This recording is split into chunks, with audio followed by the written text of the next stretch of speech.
What's going on, airsofters of the internet? Back with another video on the Airsoft Parts Bin YouTube channel. I recently did a video where I went over my Tokyo Marui MWS and basically like what I wanted it to make it to be the most reliable, the most durable, while also having performance in mind. That video did pretty good, so I decided that I'm just going to go ahead and do my Tokyo Marui Recoil Shock.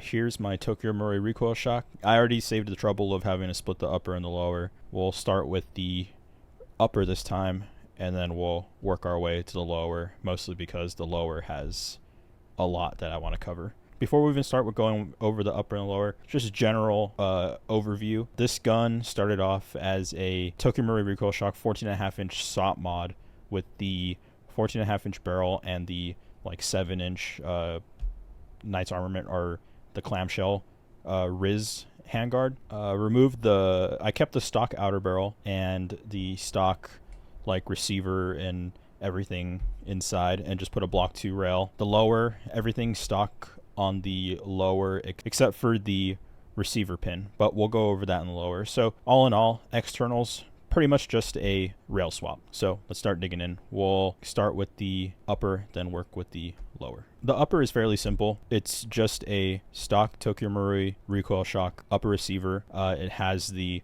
rear sight that it comes with. Obviously, I put a down defense block 2 rail on here just because I like a lot of rail space, and it complements the 14.5-inch barrel really nice. This is a stock barrel, actually this isn't the stock flash hider, it's just a random birdcage flash hider. The barrel wobbles a little bit, but when you put the upper on, it actually stabilizes. But I mean, in the future I'll probably just torque that down a little bit more. Now when it comes to accuracy parts, I'm honestly not a big fan of swapping the hop-up units, the unit itself, but here is the hop-up unit. So I kept the stock one, mostly because the stock one actually works just fine. And I will say this about all airsoft guns: the stock hop-up unit is probably going to be the best hop-up unit you're going to have for the gun. The only reason I would swap to a CNC or, you know, an aftermarket one is if it breaks. Like if this hop-up unit breaks and I can't find an OEM one, I'll probably go to the Lonex one. But the reason I didn't go with the Lonex one to begin with is because I've had issues in the past where it doesn't mesh properly with the upper receiver and the gearbox, and it creates feeding issues or low compression issues because the nozzle can't cycle properly. So I kept the stock hop-up unit mostly because it just works. The only other mods I did was swap in I think this is a Angel Customs barrel. This is either an Angel Customs barrel or a Laylax barrel. And I have a EMG Atlas bucking with a R-hop and a 3M M-nub, which is just a little piece of foam cut to apply square even pressure, almost like a flat hop. That's just the upper receiver and the accuracy parts I have in mind. I'll probably put pictures of the parts over as I'm talking about them, just to make it easier to reference in case you're trying to do a build like this. Pretty simple upper receiver. Now let's move on to the lower receiver. So moving on to the lower receiver, I built this gun with the sole purpose, well, multiple purposes, of being reliable. When I pull the trigger, it's going to fire and it's going to shoot good. And obviously, with those mods in performance in mind, it's going to come with performance. Right off the bat, the first thing I did was buy all the upgrade parts you can think of for this gun. So moving down the list, we'll start with the gearbox itself because that's the most noticeable one. So this is a Retro Arms gearbox. It's just the Retro Arms gearbox. It's just the shell itself. And the reason I chose this, not necessarily performance, because the gearbox shell doesn't necessarily add performance. It's more or less durability, reliability, and weight reduction. So this CNC gearbox actually weighs nothing. So it drastically brought down the weight of the gun overall. And that's good because if you're going to be playing long duration MilSim games where you can't necessarily put your gun down and hang out or go to a parking lot to smoke and joke, you know, it's always good to have weight reduction. So the gearbox shell, it was an option that was available. I decided to take that option. In that gearbox, basically, it has Lonex gears. It's got a Retro Arms piston. It's got a Lonex cylinder head. It's got the Lonex air nozzle. It has, with this Retro Arms gearbox shell, you can actually use 8mm bushings or bearings compared to the stock gearbox, which you're only limited to 5.9mm bushings. So I actually have EMG / Umbrella Armory's J-cage bearings in here. It's got an ASG 22K motor, so a lot of torque. It's got a Gate Titan 2 MOSFET, or a Gate Titan MOSFET. The cylinder is the stock cylinder. It's a full cylinder. So, I mean, if it's already there, why buy another one? You know, the stock one is polished, and I made sure that there was no like grooves on the inside that would cause any issues on the O-ring of the piston head. It was good to go. Just relubed it. The piston head is a Angel Custom Serif piston head. Now, the one thing I do love about the RetroArms piston is that they designed it to where you can use standard AEG piston heads. You don't need to find a M4 or Recoil Shock specific piston head for the gun, which you would have to do if you come across using something like a WII Tech piston, or if you use something like a Prometheus piston. So that's one thing I liked about the RetroArms, and plus it's also RetroArms. They're using CNC'd steel for the rack and Delrin, CNC Delrin for the body itself, which is similar to like an Angel Customs piston or a Kratos piston. I really like that combination. I did swap out the O-ring with a Viton O-ring, obviously better compression. And another big mod that I recommend anybody doing is, I haven't done it on here because I got the castle nut to lock pretty tight, but you can drill a small hole right here and put a set screw. And what that does is it stops the buffer tube from rotating. And that's a common issue with recoil shocks, in my opinion, especially if you're going to be using it a lot, is the buffer tube likes to rotate or loosen itself, and that's mostly because the recoil weight is inside the buffer tube, and if you're using it a lot, it's going to be rattling itself back and forth, and it's going to loosen itself. So a small mod that I see a lot of people do is drill a hole, thread it, put a set screw, and it locks the buffer tube in place. Now, another common thing I see a lot, and I noticed it a lot with the gearbox shell swap, is the receiver pin, which holds the gearbox into the gun, essentially. I lost the stock one, and luckily, I believe it's Laylax. They sell an aftermarket one that is threaded on one side.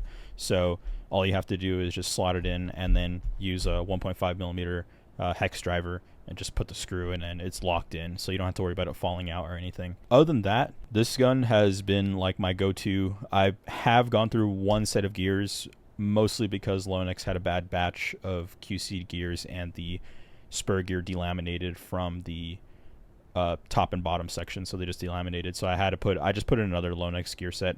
If I were to do anything more to this gun or swap any parts, I would probably swap to a stainless steel cylinder, mostly because it'll save some weight, or an aluminum, sorry. I would swap to a aluminum cylinder, and mostly because it's going to save some weight. The bronze or the brass one like isn't really that much of it's kind of an eyesore, but I mean, no one's really taking the upper off and being like, wow, you got a freaking cheap ass cylinder. So I mean, it's what I had, and it works just fine. Another thing I would swap out is, been thinking about swapping to Siege Tech gears if I can find some. I did see RetroArms makes NGRS gears now, so I might try those, but if I can get my hands on some Siege Techs, I totally would do it. Another thing I might swap out is the MOSFET. The one thing I constantly kind of have an issue with is this gate MOSFET. Now, I've calibrated it properly, I've cleaned the sensors off, I've actually got the board delaminated or took off the protective coating and put a fresh coating on so that it's clear, because I've noticed some people in the past say that the little sensors, the coating they put on is so like it's rushed because it's batch made, and it causes not so clear film to be over the IR sensor. So I've actually gotten the sensors and taken that protective film off, and you can I don't want to use the word like lacquer, but you can recoat it using like a more simpler method, and it comes out a lot clearer. And even then when doing all that, I do have some issues where when I pull the trigger, it does double fire on semi. I've recalibrated the selectors, reseated stickers, swapped to different tappet plates and stuff from stock to Prometheus back to stock, or metal ones too, and I've just had the same issue over and over again. So I'm actually debating switching over to a Jeftron. I haven't pulled the trigger yet because this one works. I just semi-lock the gun, so it's not like terrible. It's usable, but that's something I'm going to consider in the future. With all this in mind, this gun is able to cycle pretty snappy. I use an 11-1. The one thing I do like is you're able to shoot 400 FPS with this. I get like 380 to 400 FPS depending on the BB weight, depending on the conditions outside, but this setup is actually pretty nice for any MilSim game, and it works. You don't have to worry about, oh, the gears are going to fail before the piston fails, or the MOSFET's going to explode before the cylinder head or something like that. So this setup works just fine.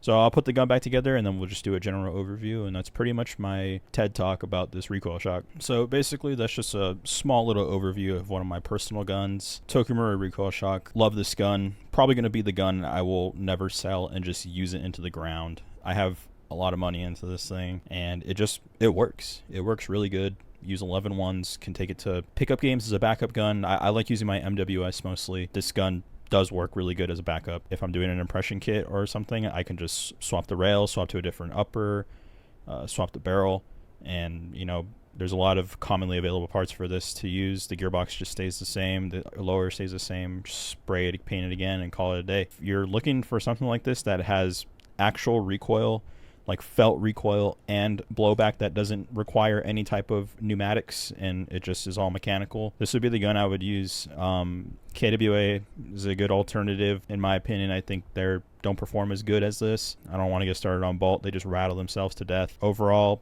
the Recoil Shock is probably my favorite platform. If you're looking to build something like this, I would totally recommend following this upgrade path. There's alternatives, obviously. I think, in my opinion, this path is real simple. It's torque focus, which is something you want for a gun that's going to be having felt recoil. It's just reliable. Now, I'm not saying to go out there and copy this exact build, but I will say if you're looking for a gun that can hit probably 200, 250 feet with 3.2s and can shoot 400 FPS, I would say this is probably the build I would recommend. So, hope you enjoyed. Don't forget to leave a like, subscribe. If you like more in-depth personal gun reviews, let me know. I got a few more guns I can go over, but I am going to be dropping some more stuff about teching, airsoft knowledge, tips and tricks, stuff like that. But hope you guys enjoyed this video. I'll see you guys in the next one.